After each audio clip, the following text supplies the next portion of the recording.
Does moving to the state of Florida in 2024 really still make sense? Obviously, this has been a popular historic target for many folks coming south, seeking sunshine and palm trees and that perfect retirement lifestyle. But with all the craziness over the last few years especially, is it really worth a second look? When it comes to pricing disparities, the political environment, or many other categories that you maybe put on a pedestal previously as attractive.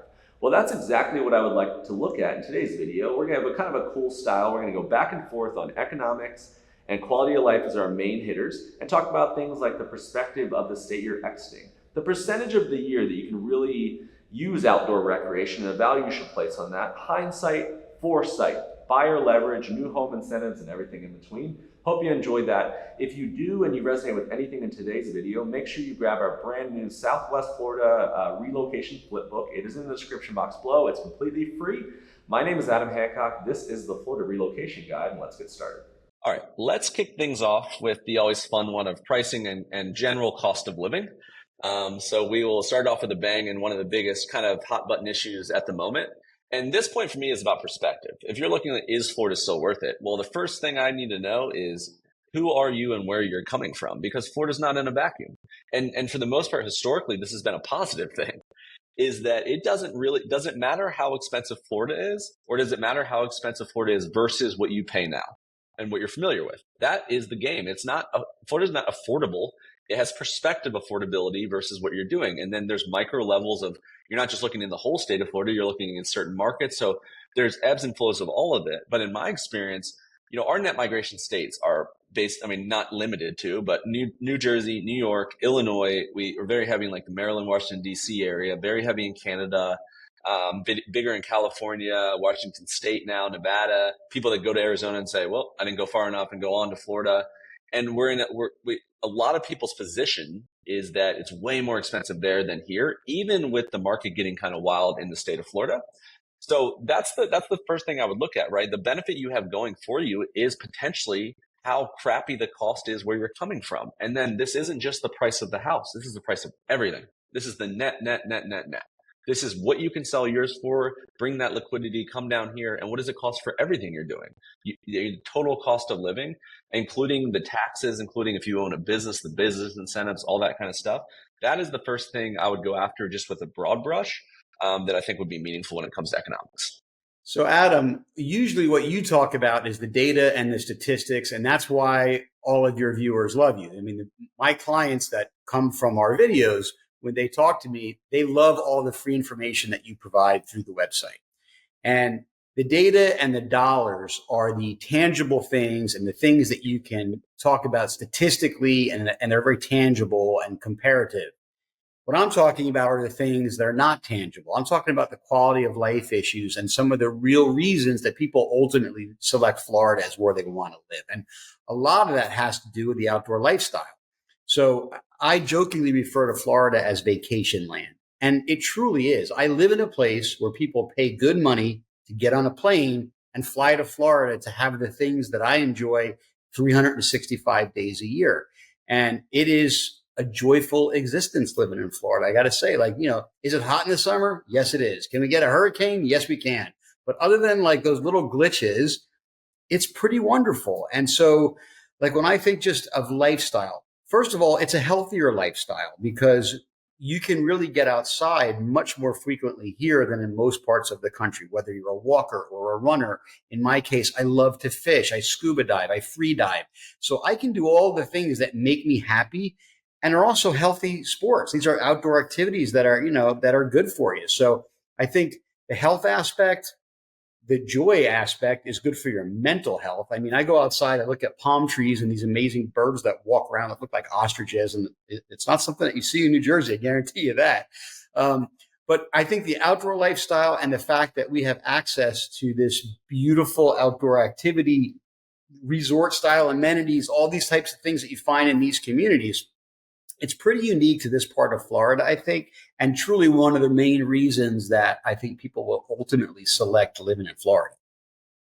Yeah, I've seen from all the people that have moved down, and you just walk around like a Lakewood Ranch, Florida, and it does feel like it's like people felt the sun for the first time. And I even see that 2 years removed, And I've wondered too, like, and you could give your insight on this because I've never lived anywhere really truly like this, but it feels like in a heavy seasonal state that you also, it's like kind of that Sunday scaries, with work or like homework in college or something. It seems like you always have this, even in nice times, it's finite. So you always have this overarching, like, oh, here comes winter. And then you get out of that and you're in some other season that you're fearful of. So it's probably even hard to enjoy the present a little bit, as cliche as that sounds. But I don't know if that's true at all. So one of the things that you and I have talked about before is that a lot of my clients, they've been to Florida on vacation, but now they think they're going to live here. And everybody thinks they're going to be 2 minutes from the beach because when they come on vacation, it was a beach vacation. And they're like, well, if I'm going to live in Florida, I got to be near the beach. And this comes from the mental state of like, I come from New Jersey. This summer was Memorial Day to Labor Day, and you might catch another 2 or 3 weekends after Labor Day if you got lucky. So maybe you had 16 weekends that were, quote, summer weather that had access to the beach. But the weather was only nice, maybe half of them, because it would rain.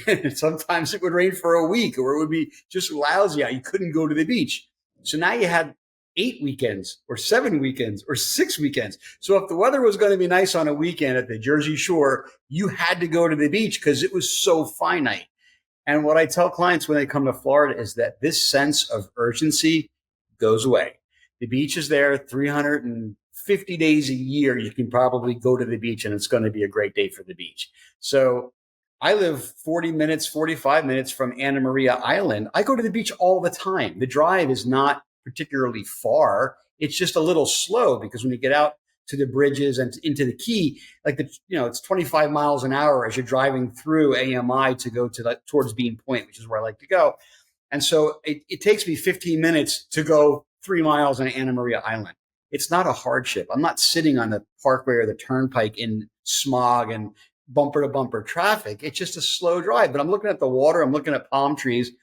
It's fine. I don't mind that. I don't mind that drive. And I do think that if you're comparing your home choices, living in a place like Lakewood Ranch versus trying to get closer to Siesta Key, to Lido Beach, to Anna Maria Island, the prices are going to skyrocket on the Keys. And if you're not right on the Keys, that's a whole different set of circumstances in terms of what your inventory looks like. West Bradenton does not look like Lakewood Ranch. So I think, as the clients come down and they see what's available, they realize the lifestyle in a place like Lakewood Ranch is so nice that driving half an hour, 40 minutes to the beach is really no big deal. Okay, second up on the conversation of economics, on the back of our first perspective one, I want to talk about a no regrets model, more or less. And what I mean by that is we've had a lot of things that happened over the last 3-4 years, but we've had even many more things that happened over the last, let's say, 15 years. A lot of weird things in the market. We've had a housing crash. We've had COVID. We've had things will happen again, but it doesn't feel like as drastic as recently happened, right? So you have a lot of data, and then you had normal times in between those. And then we also are coming right off the back of that. So now we're looking forward as well. So what you are is you're sitting in this past, this present, and this potential future. And in order to make a purchase now, for instance, or a year from now, you have to feel good about guessing right and not being mad and not looking over your shoulder, right? Like that's the only way to be happy. There's always, you could buy a house and then the builder that built that house for you could lower the price of your neighbor's house. You never know those things, right? So you have to do you have enough data to make an appropriate decision? Now, the benefit of this, no one knows the forecast. Anyone that thinks they're guessing, including myself, right? So I'll never go way out on that limb. But in a conservative nature, we have a lot of information that was pretty drastic. And if you look back a large enough period of time, there's a lot of rhythms and there's a lot of commonalities. So my second major point would be to simply say, how can I get to a place in my head? And everyone's different. Some people want to research this for 5 years on spreadsheets, and some will want to just say, like, listen, I'm going to do it. I want to do it. I want to feel good about it. And they're going to do it. But the cool thing is, I think in the current time right now in mid 2024, it's one of the best times I've seen over the last, let's say, 5 years, where you could sit down and you could potentially guess with a lot less risk on where interest rates are going to be, on what leverage as a buyer might be versus what it is right now. So if I bought now, what am I going to miss out on? And what in both manners, right? When did I go too early? Did I go too late? So it's a conversation of hindsight versus foresight, if that makes sense. So that's the second thing I've been really pondering that I think is interesting overall. Yeah, and I don't think Anything? anyone Yeah. can ever guess 100% accurately what's going to happen in the future. I think people who stand on the sidelines waiting for the perfect moment end up never buying a house because they let that fear sort of paralyze them into trying to make it perfect. And it's never going to be perfect. There are people that bought at the height of the craziness that may be underwater right now. However, they might really love their house and love living in Florida versus wherever they came from. And so that you can't put a price on that, right? Being happy and being here. And in 2 years, maybe they're not underwater anymore. So they were going to be here for those 2 years anyway. They weren't looking to, buy and flip it. They were looking to come in here for a better way of life. And so if they're in their home and they love where they are, they might not be checking the real estate market every single day to see if they're up or down like the stock market. They just know that they love it and they're happy here. I think that's something that you can't always put dollars on. So in the beginning, when we were talking, I was telling you about all of the reasons that I love Florida, and my clients talk about what's bringing them here. They love vacation and they want that outdoor lifestyle. They think it's a healthier way to live. They love the palm trees and the ocean. And there's so many great things about the state. But there's a other side to that same coin, which is why you're fleeing where you live now to come here. And for some folks, you being pushed out is as strong as you being pulled in. And that's how it was for me. I never thought I would leave New Jersey, but New Jersey pretty much made it impossible for me to stay. It was no longer, it was losing the fun. It was really bothering me. And so I think for a lot of my clients, and obviously we don't want to talk politics with clients because statistically I'd probably make half of them mad, right? But my clients who come here, there are universal themes that I hear every week when I'm doing tours with my clients or when I'm talking to people on the phone. And that is they're coming from states where they find the taxes to be oppressive and getting worse. They find the crime rates, especially in some of the major cities, whether it's California, Chicago, New York. Crime is rampant. There's no law and order. It's by policy. These are decisions being made by local mayors and governors in those states where the public feels like they have ruined some of their cities. And, I think we all know what I'm talking about. It's like whether it's New York City or San Francisco, these were two powerhouse, amazing cities, two of my personal favorite cities in the country. And I wouldn't go to either one of them right now. They've made a mess of it. So I think, the law and order perspective, the quality of life and feeling of public safety.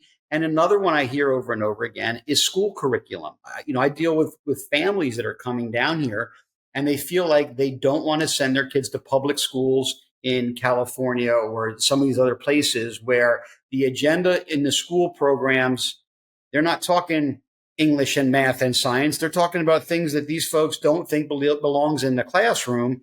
And you don't see it as much in Florida. So they feel like this state fits their personality and their views on life better than where they're coming from. And that's why I'm here, quite frankly. It's the same thing. I am much more at ease and just generally happy walking around in a state that I believe matches my moral and philosophical views than where I was coming from in New Jersey. I just physically could not stay there anymore. And that's that same kind of passion that I get from my clients when they tell me why they're leaving, because why they're leaving is just every bit as strong as all of the great reasons for Florida why you want to come here. Yeah, it's such an interesting point of like that magnet versus battering ram, Like I saw that in 2020 where it felt like I was talking to people like you, Jersey, Northeast, and it just like the bear was poking you for like 15 years, And then COVID hits and Florida's down here is all shiny and we have palm trees and the beaches here. And oh, by the way, we have no state income tax and the houses are cheaper. And we have 12% of the new construction that exists in the States all right in Sarasota. You can't even be 50 minutes from the beach if you wanted to, and then people were just going early and they were getting wild. And that's what kind of threw everything out of whack. And we're not wearing masks. No one's yelling at us in the street. It was so wild to see because it was just such an extreme. They're all extremes, right? Politics. Everything's an extreme. There's always pockets to find what you're looking for, and it's the company you keep and all that for sure. But it magnified it so heavily that you saw like the most extreme in the highs and the lows. It was really enlightening. But yeah, that's really interesting. All right, and the third topic I want to bring up as it relates to economics in this specific video is related to leverage. And this would be more pointed at buyer leverage, especially if it's related to out-of-state relocation. Get more and more valuable as you go here. But what I mean here is options overall. A lot of times when it's spoken about buyers, sellers market, and all these kind of things, it heavily relates, specifically to like inventory and, as that relates to interest rates and, very valid, obviously. But I'm talking about more than that. I'm talking about overall variety. What options do buyers have? And the more of those options they have, the more opportunity there is. Because what this does is it creates these little tiny micro markets that are somewhat unrelated to the overall real estate market in some senses. And what I mean by that is if you are looking at the Southwest Florida market as an example, and say you're looking in the Sarasota overall metro, and you come to the state right now, you have, just in the new construction category alone, you have 400 plus new construction neighborhoods that exist in 3 to 4 total suburbs that are all within 10 to like 18 and 19 miles one way from the coast that are all competing with each other. You have dozens and dozens of builders, and that B2B relationship with these guys creates new home incentives, quick move-in homes.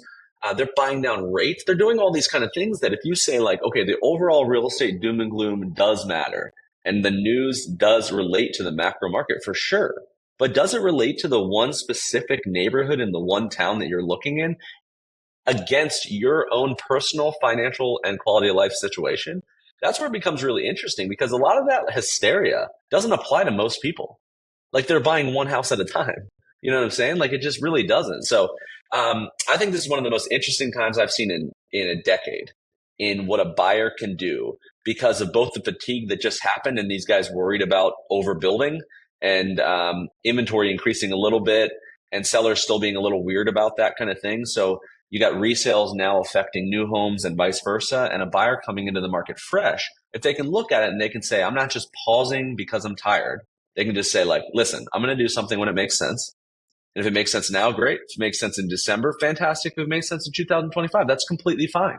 But to not look at all because of the news or some sort of fatigue, I mean, it makes total sense. Like I'm completely empathetic to that. But I do think if you look with fresh eyes now and you could avoid that kind of burnout, it is incredibly interesting from a timing perspective. Last point, talking about the intangible costs, right? Because again, you're the data and statistics guy. You always talk about things in a format that can go on a spreadsheet. And I tend to think in ways that don't translate to a spreadsheet because it's more just like the experience of living here. And I think the cost of staying where you are versus making the move now doesn't just reflect the cost in dollars. It reflects the cost in your joy and happiness. But let's talk about the dollars part just for a second. And I'll use my son as an example. My son had this dream. He went to Rutgers Business School, smart kid. He could do math in his head that I couldn't do on a computer, right? He gets a great job right out of school. He's making great money first year out of school, he's making, a man's salary, like, holy cow, he's doing great. And he's living in New York and he's working in New York. And this was his dream. And it didn't take more than a few months of living in the city to realize that the city that he dreamt about no longer exists. New York City has become unsafe and frankly, disgusting. I mean, it's disgusting. The CVS by his apartment, if he wanted to go buy a pint of ice cream, they had to unlock the cooler from the padlock to let him grab a thing of ice cream because people were walking in with hefty bags, reaching into the shelves, dumping everything into the shelf, putting it on their sack like Santa Claus, and walking out of the store with hundreds and hundreds of dollars worth of shoplifted items. And the security guard said, don't do that. And they ignored him and they walked out. And that is New York City today. It has allowed to become this thing that is a bad apocalyptic film. Like, I can't even believe this is real life. And it is. So my son, Alex, has made the decision. He's going to come and give Florida a try. He's going to take a pay cut to come to Tampa and change careers and start all over again. And Tampa is a major metro, so his rent is really not much different than what he was paying in New York City. The difference is in New York City, he was in a 5-floor walk up. So no elevator. He had to walk up 5 flights of stairs. in a building where homeless people would literally go to the bathroom in his vestibule, and management would put an orange cone next to the steaming pile to warn you to walk around it. They wouldn't pick it up. I mean, it was horrifying. And now he's in a brand new building in Tampa that's got a gym and a cafe and a work studio, and it's beautiful. It's the same amount of money. Is it cheap? No. Is it way nicer? 100%. But the big kicker was this. He took a pay cut to come to Florida because the salaries here generally aren't the same as New York City. And the funny thing is, he comes home every week with more money in his paycheck. Because in New York, he was paying a city tax and state income tax. And in Florida, in Tampa, he pays neither of those things. So he's grossing less, netting more, and his quantification of joy cannot be put on paper. He is so much happier here. He's my fishing buddy, my dive buddy, right? So we get to enjoy the Florida lifestyle. He's making a fine living, and he's just overall happy. And I think that's one of the things that you really have to look at is not only what is it going to cost you to move, what is it going to cost you to stay? My daughter and future son-in-law are moving down here, and it's the same question. It's, I know that after 25 or 30 years of working in New Jersey, I know what my wife and I, our combined state income tax is after 30 years of paying it. If I had invested that money, is it $1 million? I don't know what the number is. It's huge. It's a huge amount of money if I'd invested it well over that time period. That was my money. I gave it away to a state that used it for things that I completely disagree with. So for my children, I tell them, why would you do that? Learn from my mistake. Get out of there. Come down here. Keep more of your money and enjoy a lifestyle that is really just, for me, it's perfect. I love where I live. I couldn't be happier. And by the way, there's a fireplace behind me because it looks nice. It's 85 degrees and sunny outside, but I put the fireplace on because it's cool. But my air conditioning is on right now. If you're watching at home and you're confused, that is not a fireplace. It's just pretty. Well, awesome. I love it. Thank you, Dave. Thanks for joining on the video. David Salkin is a real estate partner with me here at the brokerage that I own. So if you resonate with kind of what he speaks about and how he speaks and his background, all that kind of stuff, please reach out directly and we'll get you connected directly to him. If you guys give us just a minute longer, I have some free stuff for you as I conclude. And thanks again. Thanks, Adam. All right, that is a wrap for today's video. I really hope you enjoyed the format. If you did, please consider subscribing to the channel. And I have a couple quick housekeeping items for you if you have a second. One, make sure you grab that Southwest Florida flip book I mentioned in the intro. It's a great way to juxtapose Tampa Bay, Sarasota, Manatee, Naples, Fort Myers, Greater. Beyond that, we have a brand new 30-day email report. One of the best things you can do on the back of these videos by far. It's narrow, it's consumable, bite-sized, market trend and Southwest Florida real estate information. And I'm including like new home incentives that haven't been released, quick move-in homes, my research notes for the videos. It's called Florida Relocation Monthly. It is the link next to that other link. If you do anything amongst the two, you'll probably also get this email report. The very first one that's released is coming out on June 30th, since we revamped it. So a week after this video, probably. I also own a full-scale residential real estate brokerage called the Sunshine State Company. So if you're interested in buying, selling, and/or investing, we serve the whole state, but mainly Southwest Florida, those 7-8 counties.